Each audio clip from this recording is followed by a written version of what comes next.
Salam jumpa, salam Indonesia. Kembali lagi bersama kami di Syndicate Talk dari Para Syndicate. Oke. Nah, kita sekarang ngomongin apa nih? Puasa sudah tinggal sebentar lagi mau mendekati Lebaran. Ya dekat Lebaran nih. Kira-kira Tapi 10 hari puasa lagi. hari ini nampaknya saya melihat sih ada sedikit berbeda, Vi. Dari sisi jual pedagang takjil. Mas Ari biasa ya serbu tajil ya? Iya, karena kalau ini saya biasa sebut tajil itu biasanya kalau saya tinggal di Depok begitu ya, antusiasmenya jalanan macet, yang jual tajil lebih ramah. Sekarang tuh ya tidak seramai biasanya, penjualnya juga tidak sebanyak biasanya. Iya. Yang di mal-mal rame sepi, tapi juga warung resto-resto ya orang banyak ke mall, tapi resto-resto bahkan orang yang killing time aja di mall. Di mall gitu, gitu, nggak belanja ya Mas? Nggak belanja, jadi tapi memang ada sepi ya secara ini dari sisi takjil itu kan rutinitas ya, orang spending lebih banyak ketika menjelang Lebaran. Ketika puasa itu justru konsumsi masyarakat. Oh iya. Untuk kebutuhan puasa, untuk terutama untuk berbuka puasa itu kan lebih jadi orang berbuka puasa itu dengan hidangan yang lebih dari biasanya. Ada euforia gitu. Ya, hidangan juga lebih banyak. Ada takjil, ada pembuka, kita baru makan berat, baru nanti habis tarawih ada juga masih ada makan lagi. Jadi memang justru belanja untuk konsumsi itu lebih banyak biasa Ramadan ya, apalagi nanti kemudian Lebaran, orang mudik itu kan perputaran uangnya kan besar, lebih besar dari biasanya. Aku juga mau cerita nih Mas, kan aku kan masih ngekos tuh di daerah Jaktim tuh. Aku kalau buka puasa dari sahur aku pasti keluar buat beli kan. Nah, kalau beli takjil biasanya tuh jam 5 tuh ibunya udah kehabisan. Iya. Sekarang tuh maghrib aja tuh masih banyak Mas. Iya, betul. Pas sahur itu ada tukang dagang yang sengaja ngangetin makanan yang siangnya dijual. Iya, kemarin yang buat hidangan berbuka dijual buat sahur besoknya. Iya. Dan setiap kali aku ke warung manapun itu Mas, tukang tapi dagang dapat diskon dong kalau lo beli buat sahur tapi makanan buka di mana-mana dapat diskon dong. Aku ngerasain dia agak licik juga, nggak ngomong Mas, nggak jujur. Pas makan tahu-tahu agak basi aja. Nah, padahal bulan puasa. Terus ini Mas, yang menarik lagi, setiap kali aku ke warung atau mau jajan gitu, mereka pasti selalu mengeluh tentang, aduh Mbak, sekarang tuh mahal banget loh. Aku beli bahan pokok, bawang, cabai segala macem gitu. Ya. Tetapi ketika jual makanan juga kemudian pembelinya sepi. Nah, saya juga punya teman di wilayah Tangerang itu punya usaha jualan makanan angkringan. Itu bahkan dia omsetnya turun drastis. Turun drastis omset makanan, dia jual makanan. Bahkan kata dia, kondisi dia buka angkringan itu pasca Covid. Setelah Covid, ketika Covid dia buka mulai angkringan karena banyak orang delivery makanan, itu dia mulai buka. Itu pada saat itu malah justru ketika Covid, bahkan pasca Covid itu malah lebih ramai daripada situasi hari ini. Jadi bahkan kondisi, teman saya mengatakan dia bisnis makanan gitu, kecil-kecilan ya, UMKM gitu ya. Makanannya dulu, omsetnya tuh turun drastis bahkan dibandingkan ketika Covid. Jadi memang hari ini kesulitan ekonomi itu secara real terjadi. Iya. Jadi bukan hanya soal harga saham yang anjlok. Ya itu kemarin tuh Tapi juga real ekonomi, real masyarakat di bawah itu memang hari ini memang bukan pertama dia mau menghemat, menunda pengeluaran, menunda belanja. Tapi memang jumlah uang yang mau dibelanjakan itu berkurang, bahkan nggak ada, menipis gitu loh. Orang dan konsumsi masyarakat ini kan terjadi penurunan, bahkan bukan hanya di masyarakat bawah, tapi masyarakat menengah dan juga bahkan masyarakat atas, itu yang masyarakat ekonomi atas itu bahkan sangat selektif untuk membelanjakan uangnya. Iya. Ini kira-kira kenapa bisa kayak gitu ya Mas ya? Kaitannya ada nggak sih sama situasi yang di Indonesia? Apa mungkin kebijakannya atau gimana? Ya kalau memang pelemahan ekonomi kan secara global sudah terjadi ketika Covid itu ya. Kita relatif bisa bertahan dengan pertumbuhan ekonomi sekitar 5%. Tapi memang itu masih berlanjut karena kondisi pasca Covid.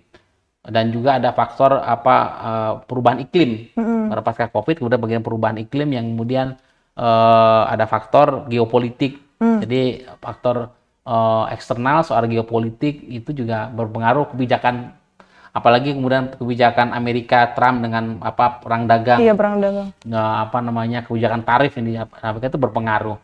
Tetapi juga memang banyak variabel-variabel ekonomi secara makro dan mikro juga mengalami koreksi, mengalami kontraksi secara serius. Makanya ketika kemarin perdagangan saham itu sempat mengalami saham kita anjlok sampai menyentuh hampir 5% lebih, kemudian dihentikan, diberhentikan, dikatakanlah dibekukan, trading halt. Jadi perdagangan saham kita dibekukan, dihentikan sementara, karena memang kalau diteruskan itu bisa terjun bebas. Iya, ntar malah bahaya. Itu bisa berbahaya. Makanya kemarin, dan ini pertama kali terjadi ketika COVID. COVID sempat pernah terjadi, tapi ini tapi kalau itu faktornya jelas. Karena memang ada kondisi karena COVID sehingga terjadi perdagangan saham perlu di halt gitu ya. Nah, kondisi kemarin memang kenapa itu terjadi? Kan ada analogi sederhana. Jadi kenapa kemudian orang menjual sahamnya? Ya memang kita bukan pembeli saham, tapi kita kelasnya mungkin pembeli tajil. Tapi kan sama ini. Investasinya perut, keluarnya dari yang lain. Kalau kita investasinya perut, kita masih kelasnya konsumsi. Kelas itu ada kelas konsumsi, saving, investasi. Kalau saham itu kelasnya ada investasi. Kalau kita kan kelasnya konsumsi. Kalau kelas konsumsi pun orang sudah menunda mengeluarkan konsumsi. Jadi orang untuk membeli kalau bisa malah menjual gitu. Menunda untuk spending. Pada saat saving hari ini simpanan bahkan dalam rentang waktu sejak 2024 setahun ke sini itu jumlah saving, jumlah simpanan kelas menengah di bawah 100 juta. Tabunganmu di atas 100 juta, di bawah 100 juta. Di bawah 100 pasti lah ya. Makanya itu jumlah simpanan masyarakat yang di bawah 100 juta itu turun sampai sekitar 23%. Wow. Dalam 100 sejak 2024 sekarang. Berarti masyarakat sekarang sudah makan tabungan. Iya, aku termasuk Mas yang makan tabungan. Makan tabungan kan? Iya, carwa kene lah. Pakai nasi. Jadi itu level konsumsi, menunda spending. Di level saving, orang itu sudah terjadi penurunan. Iya. Itu ya kalau punya tabungan di 100 di bawah 100 juta, bahkan bisa di ranking lagi ada di BI punya datanya itu soal ketika simpanan di bawah 10 juta itu sudah turun. Jumlah simpanan masyarakat. Artinya masyarakat sudah makan tabungan itu di level. Nah, sekarang di level investor nih. Ya kan? Di level yang investasi bahkan orang kemudian bisa menjual sahamnya. Nah, itu kan terjadi kemarin. Jadi di 3 layer karakter ini kan ekonomi behavior ya. Aku bukan pengamat ekonomi, tapi aku mencoba menganalogikan dengan bahasa sederhana. Tapi di level konsumsi, level simpanan, saving, kemudian level investasi. Nah, investasi kemarin ketika saham itu anjlok, itu kan indikatornya kalau namanya pemain saham menjual beli saham tuh kaum yang the have kan, punya lah. Ya kelas menengah ke atas lah. Nggak mungkin ekonomi bawah pedagang kaki lima itu main saham kan? Nggak inilah. Makanya ketika saham itu kemudian anjlok berarti ada sesuatu. Mengapa? Itu kan seperti ada analogi sederhana. Jadi ketika kita di sebuah perumahan komplek, ini kompleknya banjir, jalannya rusak, banyak maling, nggak aman, nggak apa. Itu pasti kan orang sekitar kompleknya gimana caranya gue jual rumah gue. Iya. Ya. Nah ini kan kondisi sama, gue punya saham nih. Lalu kenapa aku menjual sahamnya? Berarti ada feel insecure dengan saham itu. Makanya gue jual. Kenapa insecure? Karena ada potensi ketidakpercayaan, trust. Oke. Berarti kalau levelnya ini sudah trust, karena ketidakpercayaan kepada situasi hari ini. Ya situasi ekonomi, ya situasi politik. Ya kalau situasi politik, terlebih politik kebijakan. Politik kebijakan pemerintah seperti apa? Lalu situasi ekonomi memang terjadi, semua dimensi ekonomi kan jadi penurunan. Tadi kan jelas dari pola konsumsi masyarakat, pola saving masyarakat, jadi pelemahan ekonomi, bahkan kan fiskal kita dari laporan pemerintah APBN. Nah, jadi Kementerian Keuangan tuh setiap bulan melaporkan namanya APBN kita, APBN soal kinerja dan target. Jadi kinerja APBN itu dilaporkan setiap bulan. Bulan Februari itu terlambat dilaporkan. Bulan Januari? Enggak, itu Februari. Mestinya dilaporkan di awal Maret. Oh, I see. Ya kan? Tapi kan kemarin tertunda. Baru ketika pertengahan Maret lewat, ya pertengahan Maret itu tertunda. Kenapa ditunda?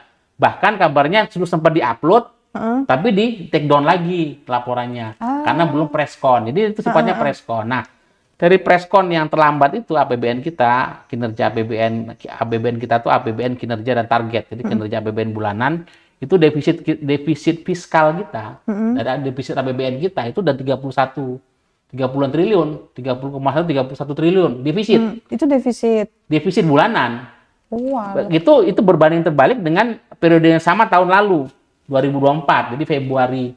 Ini kan laporan bulan Maret ini Februari ya. Bulan yang sama tahun lalu itu bahkan surplus. 2024 itu di periode yang sama per Februari itu surplus 26 triliun. Nah, sekarang di periode yang sama tahun 2025 di Februari itu defisit 31 sekian triliun. 30-an triliun defisit. Artinya APBN pemerintah sudah jebol defisit. Nah, jadi kalau via sudah defisit, udah makan tabungan, kalau pihak masih makan tabungan, ini pemerintah ini defisit nih, Pi. Fiskal itu kan APBN. Jadi belanja pemerintah itu dari defisit. Nah, kenapa ke defisit? Belanjanya sampai 30 triliun defisitnya. Kalau kita ibaratnya ya dulu kita mengalami defisit 3 juta. Iya, defisit 3 juta. Misalnya kalau kita kelas kita atau 300.000 lah. Defisit kita. Ya, bukan negara kan 31 triliun. Nah, kenapa? Karena pendapatan, pemasukan. Banyak pemasukan dari pajak dan pemasukan dari sektor non pajak. Nah, yang menarik itu pemasukan dari pajak itu turun drastis. Orang pada nggak taat bayar pajak. Ya, bahkan sampai sekitar 30%. Ya, 30% kalau tidak salah angkanya. Jadi penerimaan pajak itu turun drastis. Katanya memang ada beberapa komoditas andalan, ekspor nikel, batu bara, hasil tambang itu memang terjadi moderasi harganya turun. Ada juga persoalan sistemik karena sistem pajak kita yang Cortex. Oh, yang kemarin sistem pembayaran pajak aplikasi pajak kita yang bermasalah. Bermasalah di sistemnya katanya. Iya, di sistemnya. Itu jadi penerimaan pajak kita turun. Ya, bayangkan pendapatan spending kita, belanja pemerintah itu tekor, defisit 30 triliun. Penerimaan pajak kita juga sekitar 30% juga kalau ini ya, dibandingkan angkanya mungkin saya nggak terlalu hafal, tapi karena saya bukan pengamat ekonomi, tapi ini belanja defisit, pendapatan dari sektor pajak juga turun drastis dibandingkan periode sebelumnya. Nah, jadi gimana negara hari ini? Sementara memang pemerintahan Prabowo ini menghindari utang, karena utang kita sudah sangat banyak, utang luar negeri. 8.000 triliun sudah banyak. Jadi ini kan itu dari sisi fiskal ya, APBN kita yang memang terjadi defisit, penerimaan pajak turun. Nah, dari sisi moneter, rupiah kita kan juga mengalami tekanan.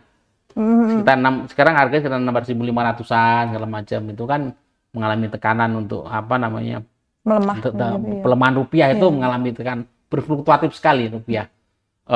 Dan juga BI menahan untuk menaikkan suku bunga, jadi ditahan supaya ketika itu tahan kan supaya juga konsumsi masyarakat bisa untuk mendorong pertumbuhan ekonomi itu kan dari salah satu konsumsi masyarakat. Kita tahu tadi konsumsi masyarakat tuh udah gak punya uang untuk belanja, untuk jajan, untuk keluarin itu. Satu sisi itu konsumsi masyarakat sudah turun. Bahkan di sekitar bulan puasa Ramadan dan pasti kalau spending masyarakat itu di bulan puasa di Idul Fitri itu meningkat. Wow, likuiditas BI juga akan mengeluarkan uang, cetak uang lebih banyak untuk penukaran uang lah, sekarang kelesuan di konsumsi. Nah, belum lagi itu dari sisi moneter, dari kebijakan pemerintah. Nah, kebijakan pemerintah ini kan politik anggaran pemerintah ini nggak jelas. Satu sisi melakukan penghematan, efisiensi. Iya. Kalau efisiensi itu berarti kan ada dihemat, kemudian dialokasikan. Kalau kita berhemat, kita punya punya pendapatan, punya APBN, dihemat, itu kita saving atau kita simpan tuh sesuatu yang kita hold dulu. Nah ini kan penghematan, tetapi bahkan efisiensi anggaran itu menyentuh sektor-sektor produktif, sektor-sektor pelayanan publik.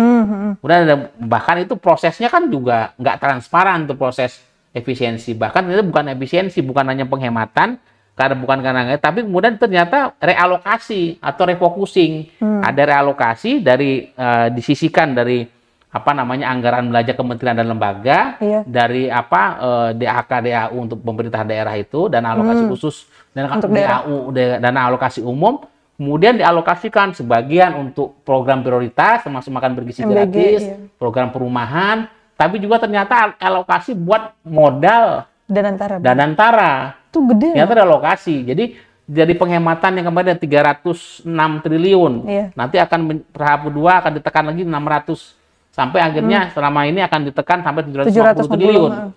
Nah, ini yang kemudian mestinya kalau penghematan kita melakukan, kalau kita di rumah tangga itu melakukan penghematan, tentunya kita menghambat pengeluaran, nggak ekspansif. Ya jangan beli mobil, jangan bangun rumah, jangan beli tanah, menghemat kok. Kita kan ada sesuatu yang kita pending dulu karena kita berhemat. Nah, ini kan pemerintah berhemat tetapi kebijakannya ambisius, ekspansif. Nggak pugu. Ya, pengen bengin Danantara. Wet fund itu, sovereign wealth fund itu, SWF itu biasanya dana sisa, dana lebih ya. Kayak uang dingin gitu ya, Mas? Bukan dana lebih. Jadi saya punya uang lebih, ya itu aku alokasikan buat dana hibah mana gitu. Aku bikin yayasan, bikin apa. Jadi kalau ada devisa yang lebih, APBN surplus. Nah, kelebihan itu yang kemudian kita investasikan. Kita kan 3 layer tuh, konsumsi, saving, investasi. Nah, kita kalau ada uang lebih baru kita saving. Ya, kalau lebih lagi baru investasi, kan begitu logikanya. Ini kan negara melakukan efisiensi penghematan tapi justru malah melakukan langsung lompat investasi. Mau bikin Danantara, ekspansif, lalu bikin 3 juta rumah. 3 juta rumah, nanti tambahan lagi tahun lalu bikin sekolah rakyat. Sekolah rakyat. SMA unggulan juga. Jadi ada. ketika mau penghematan, tapi justru banyak politik anggarannya ini yang kemudian banyak kebijakan-kebijakan yang ambisius dan ekspansif. Justru kalau penghematan kita cenderung wait and see, hold dulu dong. Nah, ini yang menimbulkan kemudian ketidakpercayaan. Jadi problemnya ada trust. Ini problemnya distrust masyarakat, publik. Ini gimana? Ini maunya pemerintah apa? Politik anggarannya gimana? Nah, ini yang kemudian kalau levelnya kita masyarakat kecil, levelnya UKM ya kita pedagang kecil itu susah dagangannya karena orang nggak mau beli, nggak mau konsumsi. Di level kelas menengah mungkin menggerogoti tabungannya. Bukan saving, tapi kelas investor ya buat apa? Tadi seperti jual saham saham itu seperti kita aset saham itu kan. Ketika saham kita nggak bisa menjual sahamnya dilepas. Nah, ketika saham dilepas makanya kemudian ambrol. Bahkan dalam jangka waktu 1 hari itu pergerakan penurunan saham sampai sekitar 5%, bahkan kalau sampai hampir 7% penurunan nilai saham. Bahkan sampai di hold, sampai dibekukan. Itu kan berarti ada something wrong daripada investor kita. Jadi sehingga mereka melepas saham. Karena apa? Insecure. Ini kalau gue pegang kan karena orang mau cari untung. Saham itu kan ingin ambil aman, secure yang utama, dan faktor secure itu trust. Nah, ini karena faktor trust ini mengalami krisis sehingga itu distrust di masyarakat terhadap politik anggaran pemerintah. Lebih arah kebijakan ekonomi pemerintah ini kemana sih? Ya, walaupun ada faktor eksternal juga.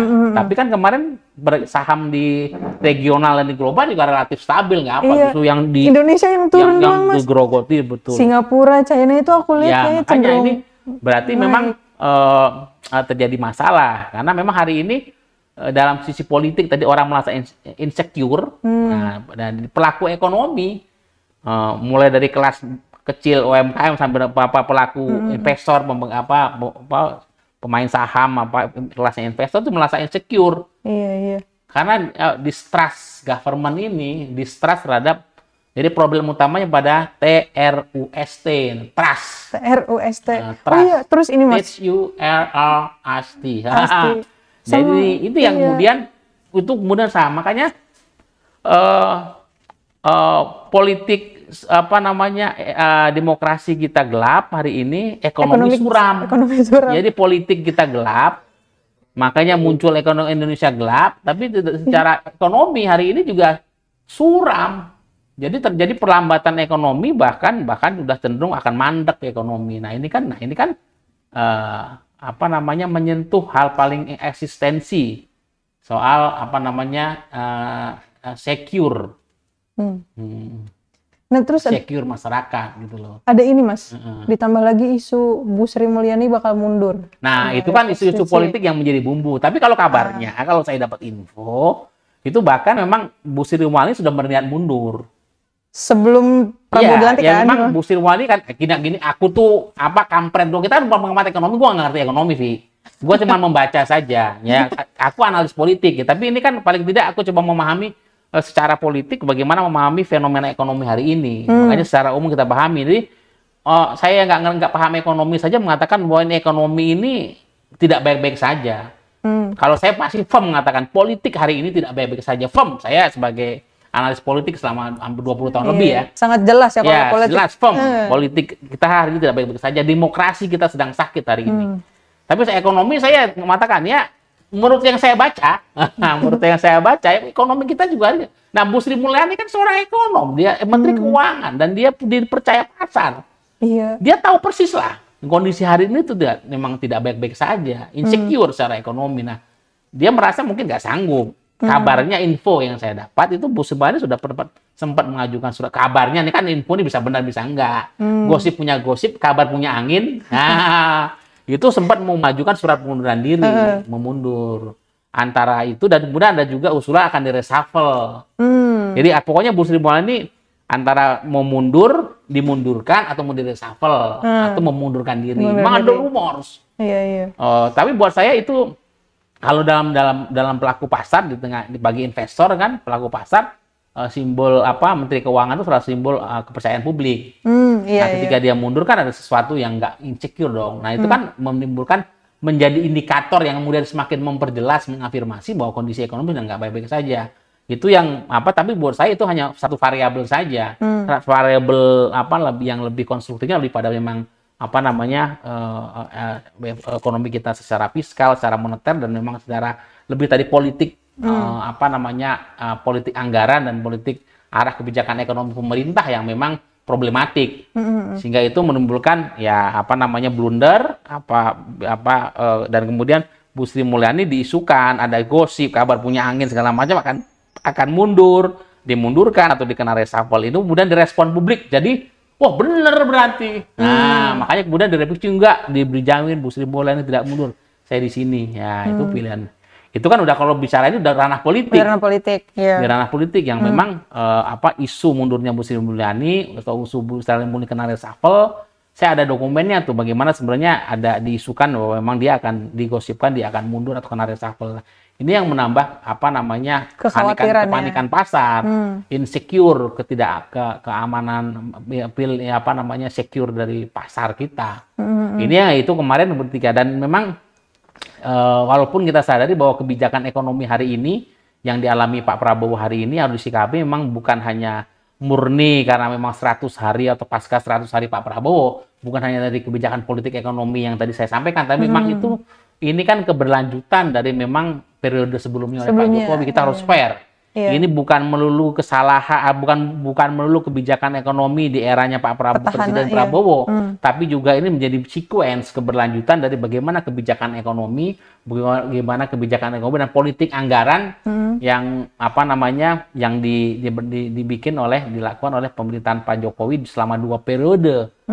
Nah itu ya tentu kita harus runut, kita harus fair.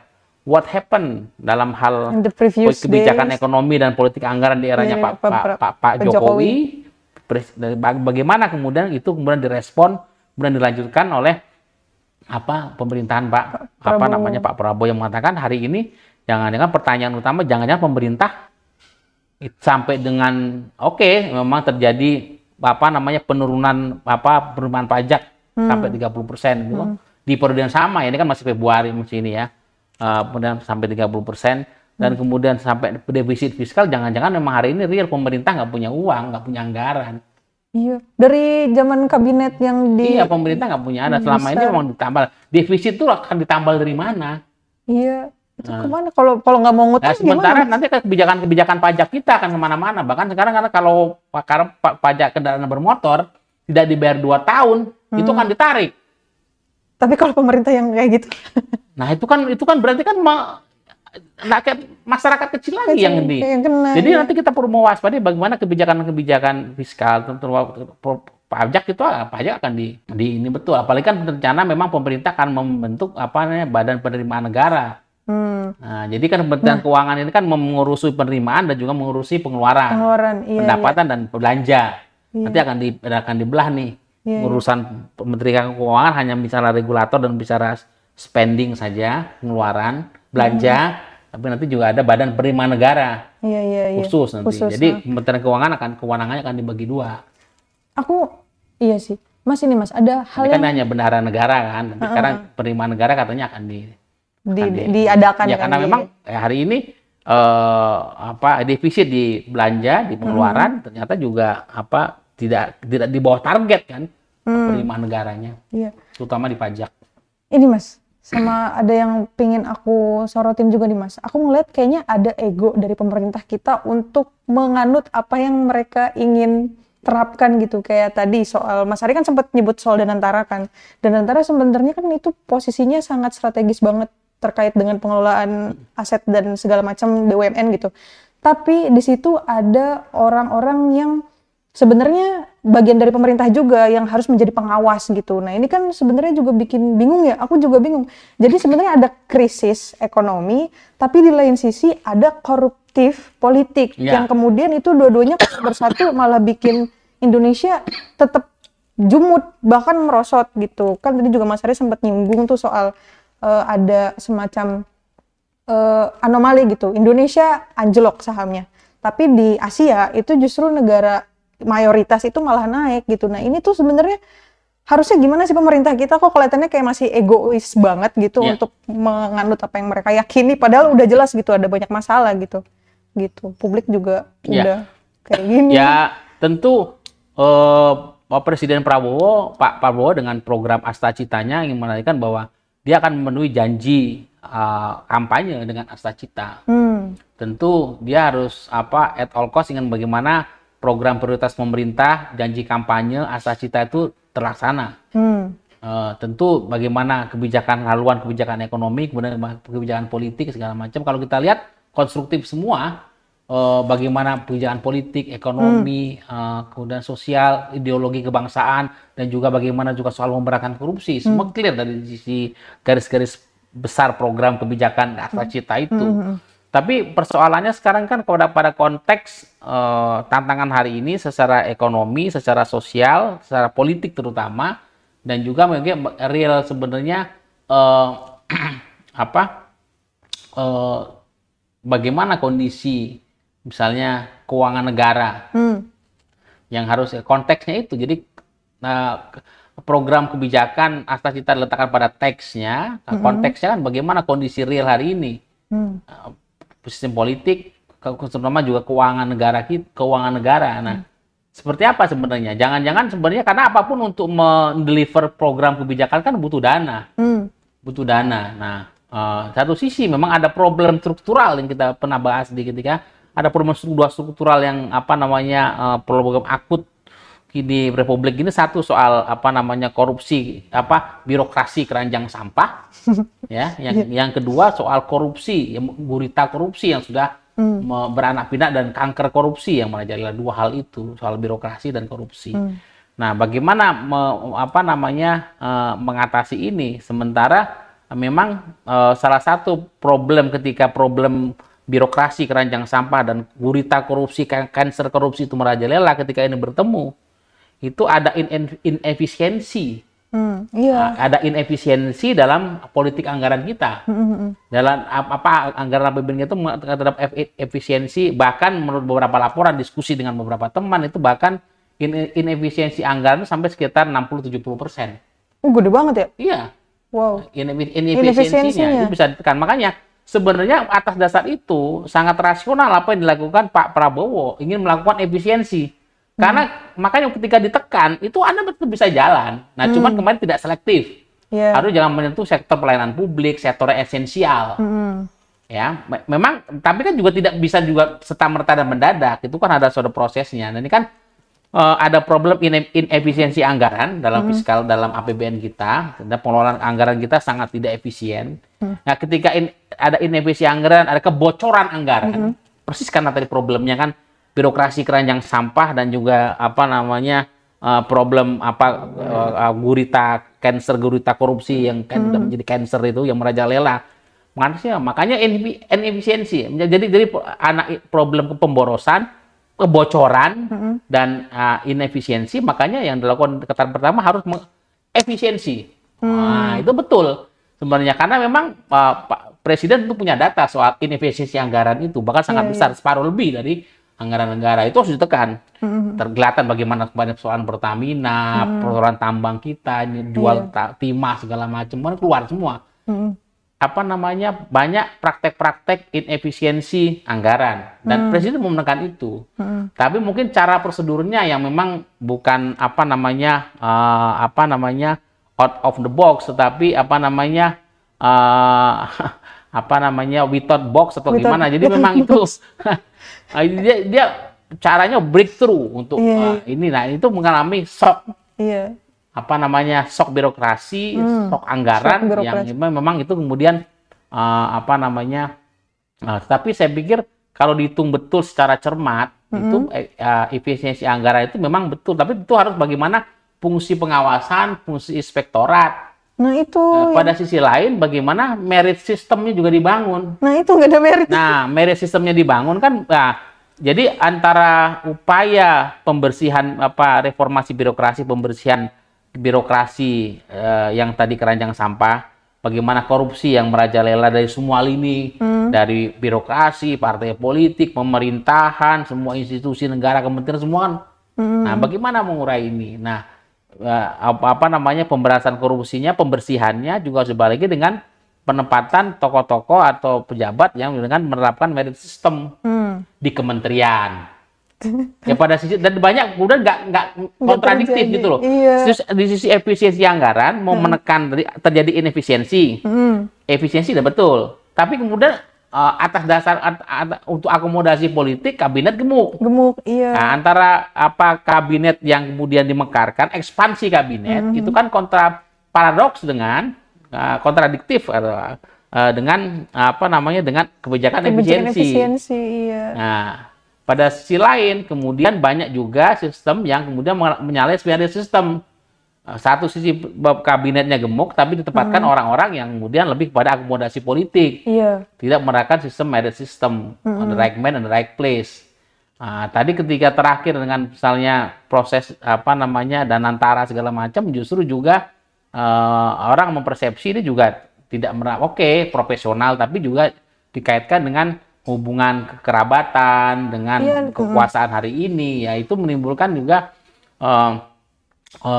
bauran banyak kebijakan yang kemudian tumpang tindih dan kemudian itu menimbulkan sebenarnya krisis,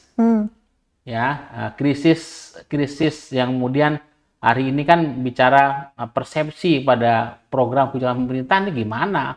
Pemerintah sekarang belum hal-hal yang kecil-kecil soal gas melon. Gas melon. Belum yang kecil-kecil, yang misalnya soal oplosan pertama. Wah, berarti kan selama ini memang ini udah amburadul, ruwet, rusak. Wah, udah pokoknya. Udah kayak sabung ayam yang di Lampung itu kali. Blok. Negara sudah. Nah, ini kan semakin antara kebijakan yang diambil, kemudian mitigasi bagaimana kebijakan itu mau dieksekusi, dan juga merespon kebijakan-kebijakan yang kemudian yang kemudian misalnya ingin tadi soal gas melon kan ingin bagaimana menertibkan supaya jelas harganya distributor, tapi kemudian malah justru menjadi kelangkaan. Karena nggak ada sosialisasi. Ini banyak hal, lalu soal banyak kebijakan-kebijakan yang kemudian buat nalar publik, menabrak kewarasan publik. Nah, itu yang menabrak. Nah, jadi kebijakan, perencanaan, kemudian kebijakan, kontradiktif. kemudian juga ekses yang timbul, simptom-simptom peristiwa yang timbul, itu jadi divergen, nggak konvergen, nggak konstruktif gitu loh. Iya, malah. Divergen, terjadi kontradiktif, bahkan beberapa yang paradoks gitu. Ini kan gimana sih? Jadi akhirnya situasi krisis itu sampai pada menyentuh pada levelnya kritis. Jadi hari ini situasinya secara ekonomi dan politik itu situasi saya bilang kondisinya kritis, situasinya krisis. Krisis dan kritis. Kenapa? Krisis karena kita mengalami sebuah kondisi pelemahan politik dan kemunduran politik, pelemahan politik juga pelambatan ekonomi. Pada sisi lain masyarakat merasa insecure dengan kebijakan-kebijakan pemerintah.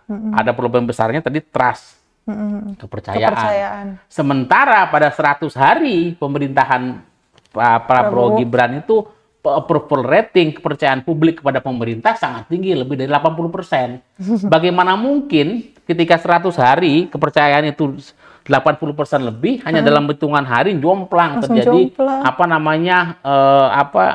jomplang gitu loh, terjadi kemerosotan tiba-tiba, bukan hanya tergerus tapi juga ambrol. Iya. Ya, ambrol menjadi hari ini, kalau saya nggak tahu kalau hari ini diukur persepsi publik, tapi apakah juga kita pertanyaan apakah bagaimana survei yang memotret kepercayaan publik ini? Jangan ini respondennya makanya hari ini kalau ada survei lagi, kalau sampai mengatakan masih bertahan 80%, enggak. Bahkan saham kita mengalami penurunan. Kelas menengah kita savingnya juga seperti itu. Konsumsinya. Dari variabel politik juga hari ini variabel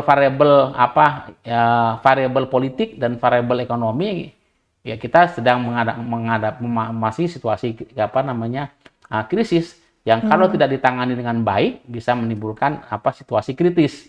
Kritis itu kan berarti kan opsi diskresi kebijakannya semakin sedikit, sehingga harus tepat, nggak boleh salah. Ini kita negara udah krisis, udah kritis, terus masyarakat udah mulai mobilisasi protes ke pemerintah, tinggal tekanan internasionalnya belum, Mas. Biasanya kalau 3 hal itu udah ada tuh udah langsung revolusi. Nah ini kalau tekanan internasional kan sekarang kita belum hitung sebenarnya bagaimana efek kebijakan perang dagang Indonesia-Cina kepada Indonesia. Tapi yang jelas hari ini salah satu impact yang kita terasa, produk-produk dari China itu membanjiri pasar. Udah bergelimang ya di sini. Mulai dari tekstil, jelas salah satu pabrik tekstil terbesar di Indonesia, Sritex di Solo itu udah sudah tutup, pilot tutup dan mem-PHK 10.000 orang yang di PHK. Lebih dari 10.000 orang karyawan. Tentu belum pabrik-pabrik tekstil yang lain. Lalu perusahaan elektronik juga, serbuan elektronik, bahkan Yamaha, beberapa kemudian Sanken. Iya, Sanken. Beberapa industri elektronik itu tutup, gulung tikar. Nah, ini banyak industrinya. Faktor-faktor eksternal kemudian juga mobil-mobil listrik tuh, mobil China juga semakin banyak mereknya. Kalau dulu cuma Wuling, sekarang BYD ada sih, itu banyak sekali tuh, nggak ada, udah nggak ini lagi kalau kita di jalan itu banyak. Akhirnya kita hanya menjadi pasar nih kalau semakin serbuan ini. Nah nanti ketika faktor geopolitik ini semakin nggak bisa terkontrol, belum nanti krisis energi nih misalnya nanti persoalan energi kita masih bergantung pada kita net importir minyak ya, itu kalau nanti itu hal-hal begitu yang bisa menopang terjadi perubahan besar rakyat hari ini. Mahasiswa saja yang bergerak, walaupun sebenarnya bukan hanya mahasiswa ya yang relate dengan problem hari ini, karena mahasiswa paling terkait dengan biaya kuliah yang mahal, dan juga persoalan lapangan kerja yang susah. Betul. Yang masih sekolah, masih kuliah, masih sekolah merasakan biaya jajan di kampus mahal. Betul. Uang kuliahnya makin mahal. Itu kan orang tuanya kena, mahasiswanya kena, orang tua juga kena. Kalau habis lulus kuliah bingung cari kerja apa karena sulit sekali mencari lapangan pekerjaan. Yang bekerja juga terkena PHK. Nah, jadi agak ngeri sedap. Iya, orang Udah banyak. malahan. Tapi yang menarik hari ini justru ketika penjualan mobil turun, tetapi penjualan motor katanya naik. Itu katanya itu terjadi kelas menengah katanya udah mulai pulih. Enggak, jangan salah, itu yang beli motor adalah mereka yang jangan-jangan ya perlu ditelisik. Jangan-jangan yang beli karena penjualan motor naik karena banyak orang kena PHK. Akhirnya lari menjadi tukang ojek, tukang ojek pangkalan atau tukang ojek online. Oh iya, pekerja gig tuh. Nah, itu pekerja gig. Nah, ini kan jadi itu kan jadi apa namanya modal produksi beli motor itu bukan karena kebutuhan, untuk utility kebutuhan dia. Nah, jadi perlu dibedah bahwa hari ini tampaknya walaupun pemerintah nampaknya masih agak menutupi, tidak transparan terhadap apa yang dilaporkan ke publik, itu nampaknya masih ditutupi. Tapi kita lihat kemarin gestur Bu Sri Mulyani kan antara air mukanya dia, self confidence dia, dengan tutur katanya kelihatan sekali itu bukan Bu Sri Mulyani yang biasanya. Nah, dia mengalami justru di tengah problem trust hari ini, dia juga tidak percaya dengan apa yang dia yang dia omongkan, karena dia seorang ekonom tahu persis bahwa kondisi ekonomi Indonesia sedang baik-baik saja, tapi dia harus ngomong manis. Iya. Kalau ngomong politik masih bisa, kalau politisi ngomong politik baik-baik saja, baik karena politisi biasa memanipulasi data dan fakta kan. Kalau politisi sudah biasa ya, itu memutarbalikkan data. Tapi ini Bu Sri Mulyani kan seorang profesional, seorang yang biasa bekerja dengan secara teknokratik. Dia benar-benar merujuk pada data dan fakta, dan nampaknya kemarin ketika dia melaporkan ketika melaporkan APBN kita, press conference APBN kita, dan juga merespon soal IHSG yang harga saham yang kemudian IHSG yang melorot tajam itu nampaknya juga dia menyembunyikan sesuatu kalau menurut kita baca di media sosial ya. Netizen kita ini bukan Bu Sri Mulyani yang biasanya nih, dia begitu self confidence ya mengalami. Nah, itu ya. Ini kita bicarakan, kita ungkap, kita paparkan bukan pertama-tama kita ingin menambah kekeruh suasana, tapi menjadi awareness. Iya, aku berharapnya itu. Hari ini kita harus eling lan waspodo, awareness. Jadi public awareness menjadi kita supaya kondisi kita tidak semakin buruk.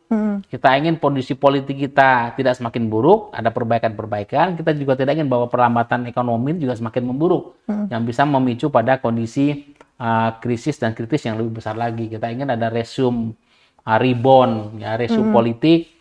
Kita ingin ada rebound ekonomi sehingga Indonesia bisa tetap on the track untuk mengelola sumber daya ekonomi dan mengelola mendapatkan bonus pertumbuhan ekonomi dengan bonus demografi. Iya nih, ini 2030. Sekarang 2030. Makanya Indonesia Emas 2045 hari ini jangan betul-betul menjadi Indonesia cemas loh. Udah cemas dan banget. 2030 itu 2045 itu berarti 10 tahun lagi ya? Iya. 20 tahun lagi. 2045 20 tahun lagi. 20 tahun lagi. 2030 5 tahun lagi. Nah, 5 tahun lagi itu 2030 itu penentuan, karena puncak bonus demografi untuk memompa produktivitas orang muda Indonesia. Usia produktif 2030, puncaknya bonus demografi 2030. Ini hanya sekali dalam peradaban sebuah bangsa, sebuah negara. Take it, catch it, or leave it. 2030. Tapi semoga yang terjadi di 2030 bukan apa yang pernah dikatakan dan diramalkan oleh Pak Prabowo. Aku ingat tuh. Menjadi Indonesia gagal. Nah, saya pikir Pak Prabowo dalam awareness itu, dan kita juga dalam awareness Pak Prabowo. Jadi 2030 itu adalah penentuan, pertaruhan. Jangan kita gambling untuk masuk ke Indonesia 2030. Ini pertaruhan besar untuk bangsa ini. Take it or leave it. Jangan sampai ini lepas dari kesempatan oportunity bangsa kita untuk menjadi Indonesia Emas 2045. Baik ya, terima kasih. Terima kasih teman-teman semua. Semoga kita tetap on the track, waras untuk bisa meninggalkan Indonesia cemas, menyambut Indonesia Emas. Terima kasih teman-teman. Sampai jumpa. Salam Indonesia.